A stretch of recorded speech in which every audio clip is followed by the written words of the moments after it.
예, 우리는 지금 역대기서를 그렇게 살펴보고 있습니다. 지난주 그리고 이번 주 다음 주까지 역대상, 역대하 합쳐서 역대기라고 하는데요. 역대기를 살펴보고 있습니다.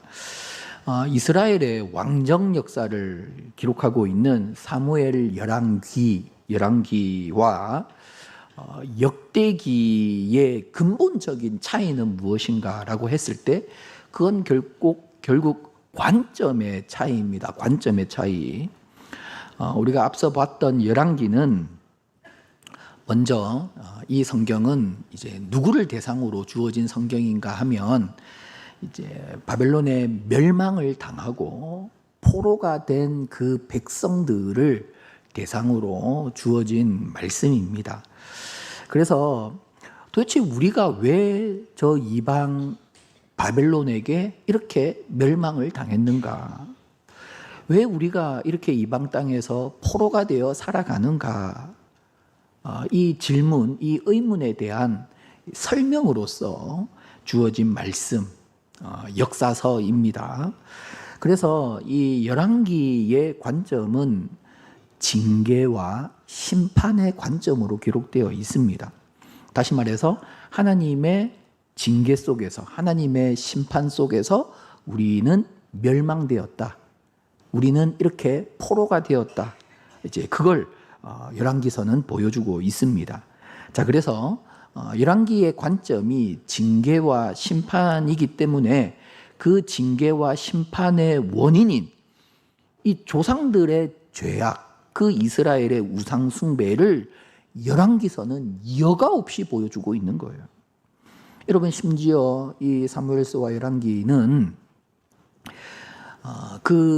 이제 이스라엘 백성들이 존경하는 다윗의 범죄도 이게 가감없이 그냥 다 보여주고 있는 거예요. 다 기록하고 있는 거예요. 그리고 성전을 지었는데 그 솔로몬이 우상 숭배한 것도 그냥 다 보여주고 있는 거예요. 이후로 수많은 왕들이 일어났고 그 왕들의 죄악과 우상 숭배를 낱낱이 기록하고 있는 거예요. 특별히 이제 분열 왕국 시대에 북이스라엘과 남유다를 보면 북이스라엘이 더 악했거든요. 그러니 북이스라엘의 역사를 가감없이 보여주고 북이스라엘 왕들 중에서 가장 악한 왕이 아방인데 이 아방 시대를 열왕기는 더욱더 중점적으로 기록하며 보여주고 있는 거예요. 여러분, 이게 이제 열왕기서입니다. 열왕기의 관점이 하나님의 심판과 또 징계라는 관점에서 기록되어 있는 거예요. 자, 그리고 지금 우리는 역대기를 이제 보고 있는데요. 역대기는 대상이 누구인가? 1차 독자가 누구인가라고 했을 때 이제 포로 생활을 끝내고 돌아온 귀환한 그 백성들을 대상으로 기록된 성경입니다. 그래서 이들은 이제 이스라엘의 회복과 재건을 꿈꾸고 있습니다. 이스라엘의 회복과 재건을 꿈꾸는 포로에서 돌아온 이 백성들을 대상으로 기록된 성경, 역사서가 바로 역대기라는 것입니다. 그러니 역대기의 관점은 앞서 열왕기와는 다르게 관점이 회복인 거예요. 회복. 그렇다면 우리는 이제 어떻게 회복되어야 하는가? 그래서 이 이스라엘의 회복의 모델이라고 할까요? 일종의 우리가 회복되어야 되는데 어떻게 회복되어야 되는가? 라는 이 문제 앞에서 모범 답안을 제시한다고 할까요? 여러분, 그런 관점에서 역대기는 기록되고 있는 거예요. 그러니 역대기는 선택적이에요. 긍정적이고 굉장히 이스라엘 역사를 호의적으로 기록하고 있습니다. 그런 관점에서 기록하고 있습니다. 자, 그러다 보니까 이 악한 왕 투성이었던 이 북이스라엘의 역사는 그냥 송두리째 빼버렸어요. 언급도 안 씁니다. 다 지워버렸어요. 그리고 선한 왕이 많이 나온 우리가 아는 좋은 왕들 요사밧, 히스기야, 아사, 요시야, 이게 다 이게 남쪽 왕이거든요. 이 선한 왕이 나왔던 남쪽 유다의 역사만을 선택적으로 역대기는 기록하고 있는 거예요. 자, 이런 큰 관점의 차이가 열왕기와 역대기에 있다. 이 사실 여러분 우리 어렵지 않죠? 예, 이런 배경 속에서 성경을 보면 이 성경이 이제 열리는 거예요. 자, 우리는 지난주에 다윗 시대의 시작 부분이었던 다윗 시대의 시작을 기록하고 있던 역대상 11장을 살펴보았습니다. 그리고 오늘은 솔로몬 시대의 시작을 기록하고 있는 역대하 1장을 생각해 보고자 하는데요. 역대기는 결국 이 돌아온 이 백성들에게 우리가 어떻게 회복되어야 하는가 그 모델로서 이제 다윗 왕을 보여주고 솔로몬 왕을 보여준다라고 여러분 보시면 되는데요. 그 다윗 시대의 시작과 솔로몬 시대의 시작을 기록하는 이 역대기의 기록을 보면 이 공통된 이 강조점이 하나 있습니다. 오늘 본문을 확인해 보시면 2절과 3절입니다. 솔로몬이 뭐라고요? 온 이스라엘, 그리고 온 이스라엘, 온 회중 이런 표현을 쓰고 있는 거예요. 솔로몬 시대의 시작을 기록하고 있는 성경 오늘 본문을 보면 온 이스라엘. 자, 다윗 시대의 시작을 기록했던 우리가 지난주에 살폈던 본문을 또 역대상 11장을 확인해 보시면 뭡니까? 온 이스라엘. 이스라엘의 모든 장로, 온 이스라엘. 이거 보십시오. 다윗 시대, 솔로몬 시대, 이렇게 우리가 회복되어야 되는데 그 회복의 모델과 같은 그 시대를 이야기하면서 동일하게 온 이스라엘이라는 표현을 이게 계속해서 사용하고 있다는 것입니다. 온 이스라엘, 이건 무슨 말입니까? 이스라엘의 하나됨을 말하는 거죠. 믿음의 공동체인 이 이스라엘의 하나됨, 이걸 이야기하는 거예요. 여러분 무슨 말입니까? 회복은 공동체의 하나됨에서부터 시작된다는 것입니다. 이번 주 이제 오늘 영아부 수련회를 비롯해서 고등부 또 엘림, 엘닷 수련회가 또 이번 주에 계속 진행이 되는데요. 엘림 청년부에서 저에게 특강을 부탁을 했습니다. 그러면서 이제 공동체라는 주제로 특강을 해달라고 요청을 했는데요. 그래서 요즘에 제 머릿속에는 온통 공동체 개념으로 가득 차 있습니다. 성경을 읽고 묵상할 때에도 이 공동체의 개념으로 자꾸 이제 성경이 묵상이 되는 거죠. 그래서 사실 오늘 본문 이 설교를 이렇게 바라볼 수 있는 것도 어떻게 보면 엘림 청년부 덕분이에요. 그래서 제가 공동체의 관점으로 바라보고 있는데 이스라엘의 회복을 꿈꾸고 있는 그 백성들을 향하여 하나님께서 이 역대기 말씀을 주셨는데 그 회복의 모델로서 다윗을 이야기하고 계시고 솔로몬을 이야기하고 계신데요. 그 회복의 전제가 무엇인가? 그 회복의 바탕이 무엇인가? 공동체의 하나됨이라는 것입니다. 온 이스라엘이 함께하고 하나 될 때 진정한 회복이 일어나게 된다는 것입니다. 여러분 여기서 이 공동체의 하나됨은 여러분 철저하게 하나님 안에서의 하나됨, 믿음으로 또 말씀으로 하나된 상태를 말하는 거거든요. 신약적 개념으로 보면 예수님이 머리가 되시고 반드시 예수님이 머리가 되시고 또 각각의 지체가 한 몸을 이루는 상태, 예수님 안에서의 연합을 말하는 것입니다. 여기에 진정한 회복이 있다는 것입니다. 그리고 그렇게 주님 안에서 하나님 안에서 하나된 공동체에 하나님은 함께 하신다는 것입니다. 오늘 본문 1절을 보십시오.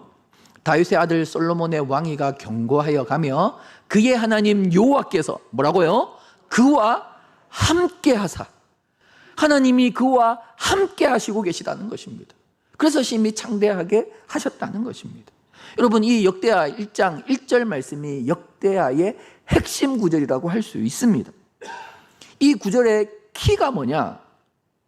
그의 하나님 여호와께서 그와 함께하사. 하나님이 그와 함께하사. 그렇습니다. 여호와 하나님이 함께하셔야 한다는 것입니다. 성도 여러분, 우리 하나님께서 저와 그리고 여러분과 함께하시기를 축복합니다. 자, 이를 위해서 우리가 기억해야 하는 것은 여러분, 결국 우리가 주님 안에서, 하나님 안에서 하나 되어야 한다는 거예요. 그곳에 하나님이 함께 하신다는 거예요. 여러분, 하나님이 함께 하심의 역사로 가득했던 초대교회를 여러분 잘 아시죠? 지금도 모든 성도들과 교회가 초대교회를 그렇게 롤 모델로 삼고 그렇게 초대교회 같은 역사를 지금도 모든 교회들이 꿈꾸고 있지 않습니까? 그 초대교회가 초대교회 될 수 있었던 그 바탕이 무엇입니까? 사도행전 4장 32절을 보시면 믿는 무리가 뭐라고요? 한 마음과 한 뜻이 되어, 믿는 무리가, 성도들이, 그 공동체가 한 마음과 한 뜻이 되어 모든 물건을 서로 통용하고 자기 재물을 조금이라도 자기 것이라 하는 이가 하나도 없더라. 여러분, 교회의 하나됨, 성도들이 한 마음과 한 뜻으로 하나 되었다는 것입니다. 그래서 마치 여러분, 가족이, 이게 경제 공동체잖아요. 가족이 그 가족처럼 딱 그렇게 하나 되었다는 거예요. 여러분, 가족에서 이거 내 거 네 거 안 싸우잖아요. 동의를 안 하시네요. 집안에서 다 내게 다 같은 거잖아요, 그렇죠? 여러분, 그렇게 진짜 가족 공동체처럼 하나 되었다는 것입니다. 그런 공동체, 그런 초대교회에 하나님은 함께 하셨고, 하나님은 기뻐하셨고, 하나님은 놀라운 일을 행하셨다는 것입니다. 그래서 신약의 서신서는 철저하게 교회와 성도의 하나됨을, 그리스도 안에서의 연합을 그렇게 강조하는 거예요. 빌립보서 2장 1절 이하를 보시면, 그러므로 그리스도 안에 무슨 권면이나 사랑의 무슨 위로나 성령의 무슨 교제나 긍휼이나 자비가 있거든. 이게 뭐냐면 그리스도 안에서 우리의 신앙생활을 말하는 거예요. 결국 우리가 주님 안에 믿음 생활, 신앙생활이 뭐냐라고 했을 때, 성경을 계속해서 보여주시면 뭐냐라고 했을 때 뭐라고요? 마음을 같이하여 같은 사랑을 가지고 뜻을 합하여 한 마음을 품는 것이다. 그리스도 안에서 우리가 말씀 듣고 위로받고 교제하며 신앙생활 하잖아요. 그리스도 안에서의 신앙생활이 뭐냐? 마음을 같이 하는 것이라는 거예요. 뜻을 합하여 한 마음을 품는 거라는 거예요. 한 공동체가 된다는 거예요. 그게 신앙생활이라는 거예요. 여러분, 에베소서 4장 1절 이하도 보시면, 그러므로 주 안에서 갇힌 내가 너희를 권하노니 너희가 부르심을 받은 일에 합당하게. 하나님께서는 우리를 자녀로 부르셨잖아요. 성도로 부르셨잖아요. 그러면 성도의 삶은 뭐냐? 우리에게 믿음을 주셨고 신앙을 주셨는데 우리가 믿음으로 살아간다는 것이 무엇이냐라고 했을 때, 믿음의 삶은 결국 무엇인가? 뭡니까? 성령이 하나 되게 하신 것을 힘써 지키는 것이 신앙생활이고 믿음의 삶이라는 거예요. 왜 그렇습니까? 교회는 한 몸처럼 하나라는 거예요. 성령님도 한 분이시요, 우리의 소망도 하나라는 거예요. 여러분, 주도 한 분이시요, 우리의 믿음도 하나요, 세례도 하나요, 하나님도 한 분이시라는 것입니다. 여러분, 그러니 여러분, 신앙생활이 뭐냐? 믿음의 삶을 살아간다는 것이 뭐냐? 하나님께서 하나 되게 하신 이 믿음의 공동체를 지켜가는 것, 더욱더 하나 되게 해가는 것, 이게 신앙생활이라는 거예요. 그렇습니다. 하나님은 하나 되게 하신 그 믿음의 공동체와 함께 하시고, 그 공동체를 더욱 하나 되게 해가는 그 사람과 함께 하신다는 것입니다. 자, 그렇다면 우리 교회는 주님 안에서 하나됨을 더욱더 이루어 가야 하는데요. 그것이 결국 하나님이 우리와 함께 하시는 것이 됩니다. 그렇다면 하나됨을 이루어 간다는 것은 무엇인가? 그건 구체적으로 무엇인가? 그것을 오늘 본문이 솔로몬을 통해서 우리에게 보여주고 있는 거예요. 여러분 11절을 보십시오. 하나님이 솔로몬에게 이르시되 이런 마음이 내게 있어서 부나 재물이나 영광이나 원수의 생명멸하기를 구하지 아니하고 장수도 구하지 아니하고 오직 내가 내게 다스리게 한 내 백성을 재판하기 위하여 지혜와 지식을 구하였으니. 여러분, 하나님은 지금 솔로몬을 기뻐하고 계시고 지금 솔로몬과 함께하고 계십니다. 그렇다면 하나님이 지금 솔로몬을 기뻐하시고 솔로몬과 함께하는 오늘 본문이 이제 보여주는 그 이유가 무엇인가?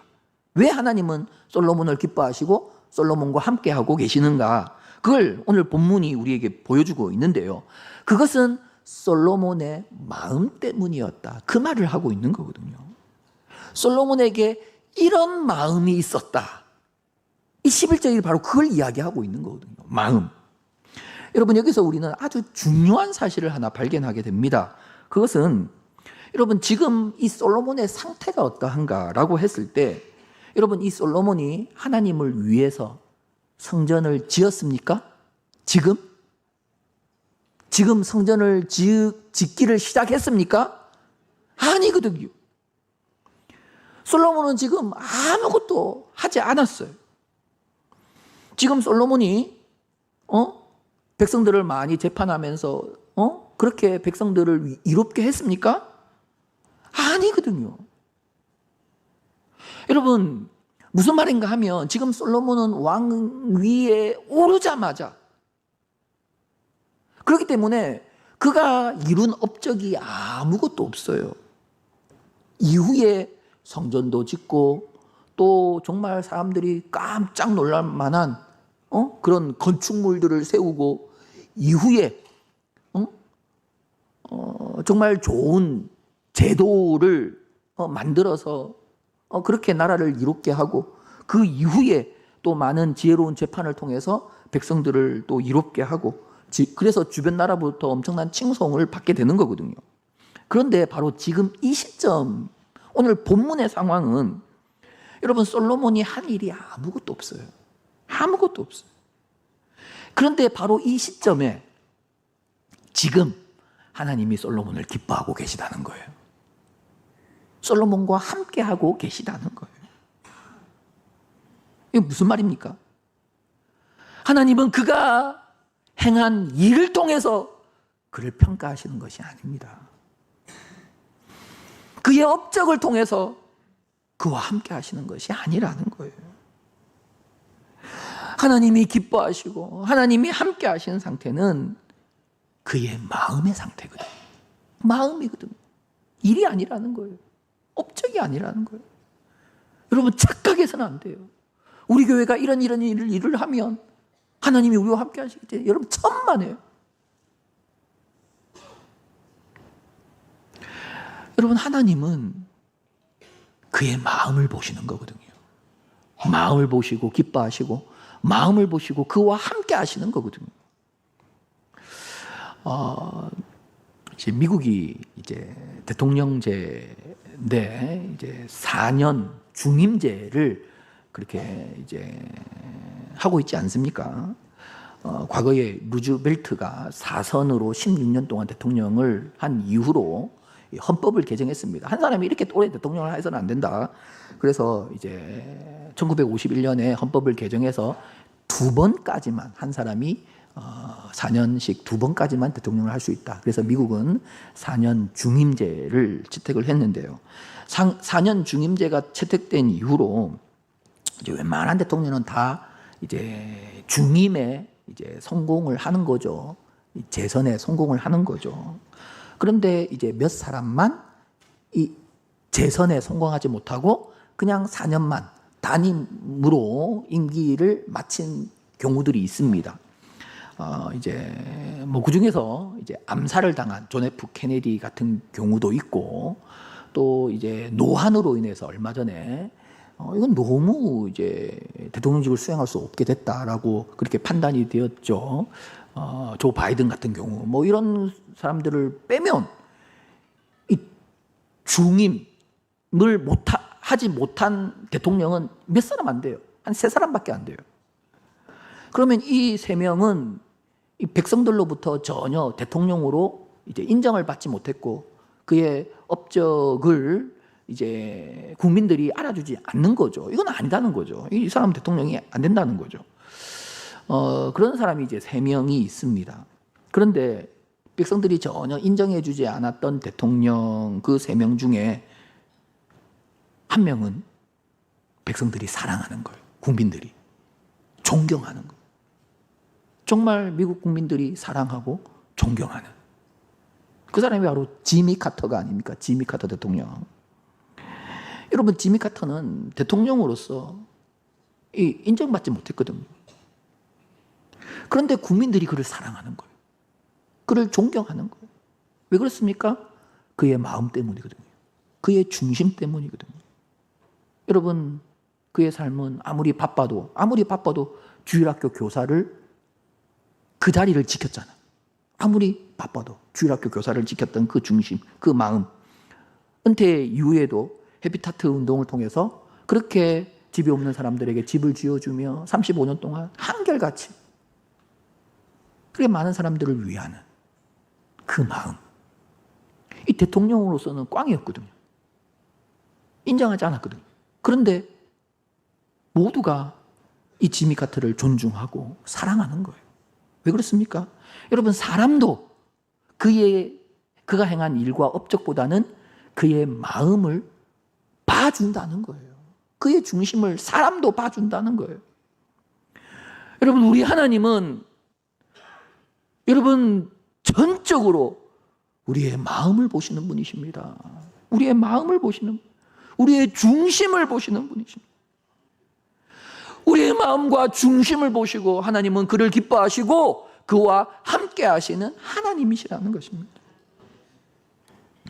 여러분, 본문 11절을 여러분 다시 한번 확인해 보시면 이런 마음이 솔로몬에게 있기 때문에, 여러분, 지금 솔로몬은 자기가 한 일이 아무것도 없어요. 이제 왕위에 들어선 그런 상황이에요.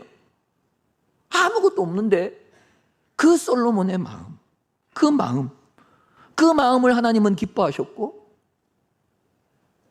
그와 함께 하셨다는 것입니다. 그렇다면 하나님이 보시고 기뻐하신 솔로몬의 마음은 무엇입니까? 결국 11절 마지막에 보면 내 백성을 재판하기 위하는 마음, 그거거든요. 여러분, 자 보십시오. 결국 이 솔로몬은 어떤 마음을 가지고 있느냐? 자신의 사명, 자신의 직분을 잘 감당하고자 하는 마음을 가지고 있었던 거예요. 그리고 결국 백성을 위하는 마음을 가지고 있었던 거예요. 자신의 사명과 직분을 위하는 마음, 또 백성을 위하는 마음, 그 마음을 하나님은 기뻐하셨고 그 마음을 가진 솔로몬과 함께 하셨다는 거예요. 그렇다면 이 마음은 뭡니까? 여러분, 결국 이 마음이 공동체를 위하는 마음이거든요. 여러분, 하나님께서 허락하신 이스라엘, 이 믿음의 공동체, 이스라엘 이 공동체를 위해서 주어진 직분이 왕이 아닙니까? 그러니 이 공동체를 위하기에, 이 공동체를 위해서 이 왕의 직분과 사명을 잘 감당하고 싶어 하는 것이 아닙니까? 결국 그 백성들이 이 공동체를 이루는 사람들이 아닙니까? 그러니 그 백성들을 위하는 마음이 결국 하나님이 세우신 공동체를 위하는 마음이 아닙니까? 여러분, 그렇습니다. 이 공동체를 위해서 주어진 직분과 사명을 잘 감당하기를 원하고 있다는 것입니다. 이게 곧 공동체를 위하는 마음이죠. 이 공동체를 이루는 한 사람 한 사람을 위하는 마음, 이게 곧 공동체를 위하는 마음이라는 것입니다. 이처럼 하나님은 하나님이 세우신 공동체, 하나님이 허락하신 공동체를 위하는 그 사람을 기뻐하시고 그 사람과 함께 하신다는 것입니다. 여러분, 하나님은 우리에게 가정이라는 공동체를 허락해 주셨고 세워 주셨습니다. 그리고 교회라는 공동체를 허락해 주셨습니다. 하나님이 허락하신 그 가정이라는 공동체를 위하는 마음, 하나님이 세우신 교회라는 공동체를 위하는 마음. 그래서 나의 성공과 나의 명예와 나의 장수와 나의 그 어떤 것보다도 하나님이 허락하신 공동체인 나의 가정을 위하고 나의 교회를 위하는 그 마음을 하나님이 기뻐하시고 그런 마음을 가진 사람과 하나님이 함께 하시고 역사하신다는 것입니다. 사랑하는 성도 여러분, 갈수록 이 사회는 개인주의적인 성향이 강해집니다. 여러분, 이 사회는 이 세속화의 흐름이 거세집니다. 여러분, 이 개인주의적인 성향과 세속화는 공동체를 파괴하는 거거든요. 공동체를 와해시키는 거거든요. 그러니 여러분, 갈수록 공동체가 무너지는 거예요. 가정이 무너지고 교회가 무너지고 여러분, 공동체가 무너지는 거예요. 여러분, 이런 시대에 하나님은 하나님이 세우시고 하나님이 만드시고 하나님이 허락하신 이 가정이라는 공동체, 교회라는 공동체를 위할 수 있고 그 마음이 가정과 교회에 향할 수 있는 사람. 그래서 내가 장수하는 것보다 내가 권력과 명예와 부귀를 누리는 것보다 가정을 위하고 교회를 위하는 사람. 그래서 가정과 교회를 더욱 아름답게 지켜가는 사람. 그 사람을 기뻐하시고 그 사람과 함께 하신다는 것입니다. 성도 여러분, 이 마지막 시대에 하나님이 우리에게 허락하신 이 가정이라는 공동체를 정말 사랑하고 위하고 아름답게 지켜가는 저와 여러분이 될 수 있기를 바랍니다.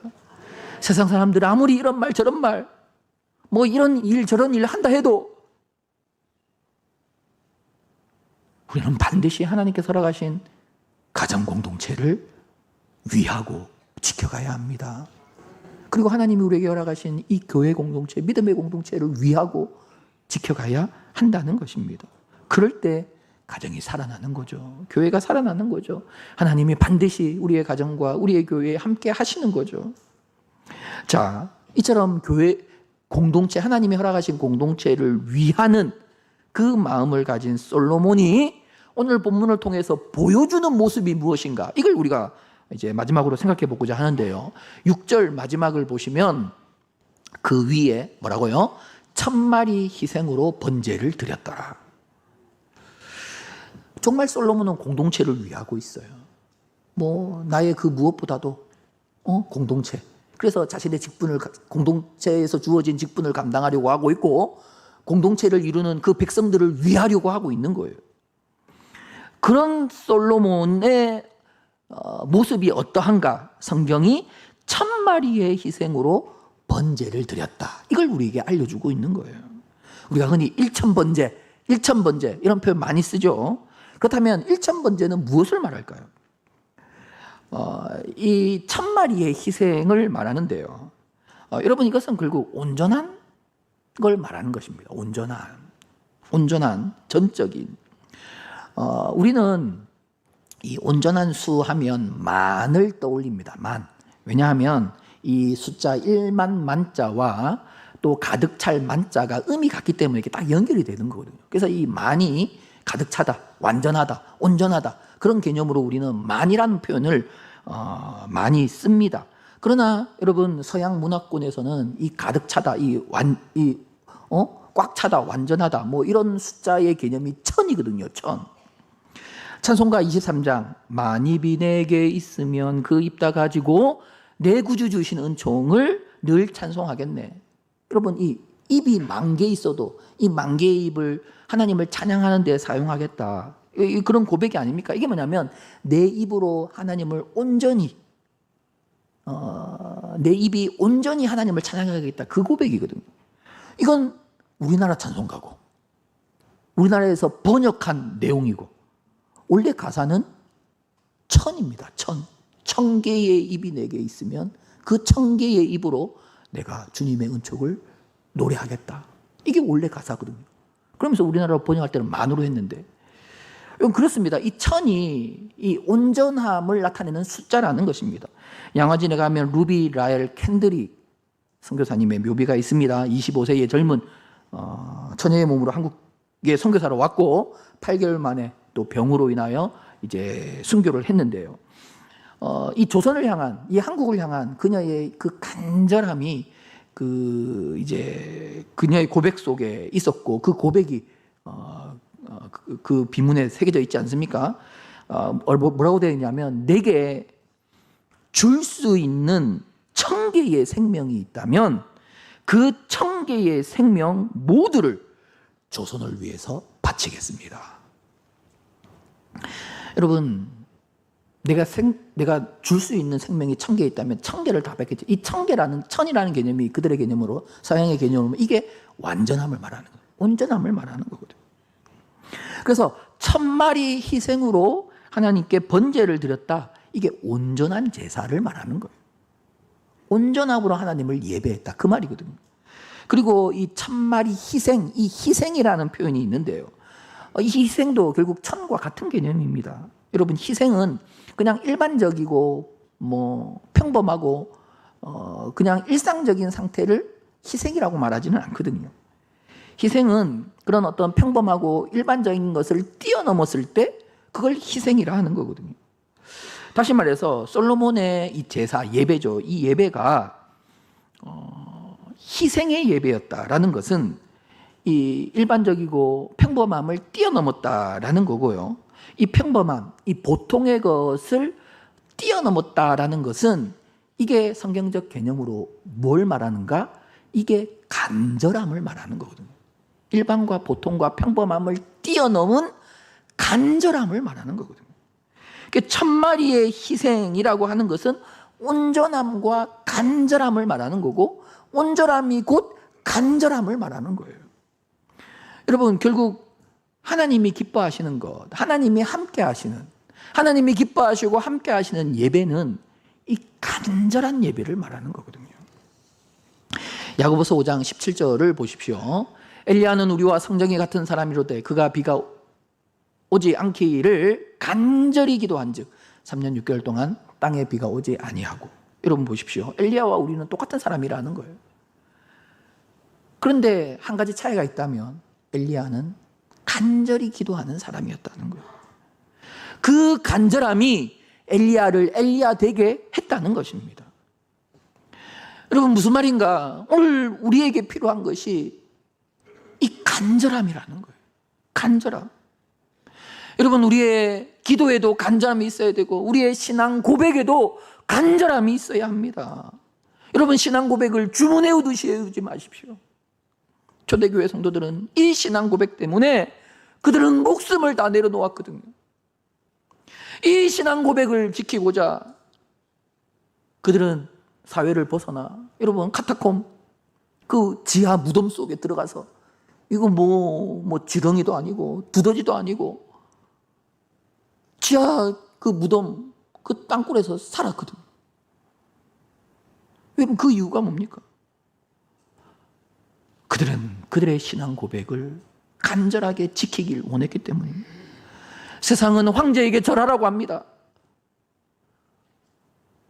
우상을 섬기자고 합니다. 우상을 섬기지 않으면 너는 우리 공동체에 들어올 수 없다. 너는 우리와 함께 경제 활동을 할 수 없다. 너는 돈을 벌 수 없다. 그렇게 합니다. 여러분, 그런 세상 속에서 우리는 오직 하나님만이 나의 주인이시다. 주님만이 나의 주고 그리스도시다. 이 신앙 고백을 간절하게, 이 간절한 신앙 고백을 지키기 위해서 그들은 세상을 등지고, 여러분, 그렇게 살아가지 않습니까? 여러분, 간절한 기도, 간절한 찬양, 간절한 신앙 고백, 여러분, 말씀 앞에 간절한 우리의 자세와 태도, 그걸 하나님은 기뻐하시고 그 사람과 하나님은 함께 하시고 그를 통해서 일하신다는 것입니다. 여러분, 솔로몬은 이 공동체의 중요성을 깨닫는 거죠. 그래서 이 공동체, 하나님이 허락하신 이 믿음의 공동체, 이 이스라엘이 그런 공동체였거든. 이 공동체를 세우는 일에 헌신하는 거죠. 여러분, 이를 위하여 그의 마음이 공동체를 향하고 있는 거예요. 자신의 원수 갚는 거나 장수나 이런 것보다 공동체에 마음이 가 있는 거예요. 공동체를 위하고 있는 거예요. 여러분, 그리고 성경이 보여주는 것이 공동체를 위한다는 것은 뭐냐? 결국 이 공동체의 주인이 누구십니까? 여러분, 우리에게 허락하신 공동체, 가정의 주인이 누구십니까? 교회의 주인이 누구십니까? 결국 공동체를 위한다는 것은 이 공동체의 주인이신 하나님, 이 공동체를 세워가시는 하나님, 여러분, 그 하나님께 간절한 상태를 말하는 거예요. 여러분, 우리 교회를 하나님이 세워가시지 않습니까? 우리 가정을 하나님이 지켜주셔야 되지 않습니까? 그러니 하나님께 간절한 거예요. 하나님을 간절히 찾고 하나님께 간절히 구하고 하나님을 간절히 예배하는 상태. 사랑하는 성도 여러분, 가정의 주인은 하나님이십니다. 우리 교회를 세우시는 분도 오직 한 분 하나님이십니다. 그러니 우리는 그 하나님께 더욱더 간절히 나아가야 하는 거예요. 여러분, 그것이 진짜 공동체를 위하는 것이 아닙니까? 여러분, 솔로몬의 그 시작이 오늘 우리에게 이걸 알려주고 있는 거예요. 그런 사람 솔로몬을 하나님은 기뻐하셨고 그와 함께 하셨고 그를 통해 일하셨다는 거예요. 사랑하는 성도들, 우리 또한 이 마지막 때에 하나님이 세우신 공동체, 가정과 교회의 주인이신 그 하나님께 더욱 간절함으로 나아갈 수 있는 저와 여러분이 될 수 있기를 바랍니다. 그리고 그 하나님께서 허락하신 가정과 교회에 여러분, 우리는 우선해야 돼요. 마음을 두어야 돼요. 위하고 더 사랑해야 합니다. 지금보다 더 사랑하셔야 돼요. 더 위하셔야 돼요. 그럴 때 하나님은 우리를 기뻐하시고 우리와 함께 하시고 우리를 통해서 일하시는 것입니다. 그 하나님의 역사가 우리를 통해서 나타날 수 있기를 축복합니다.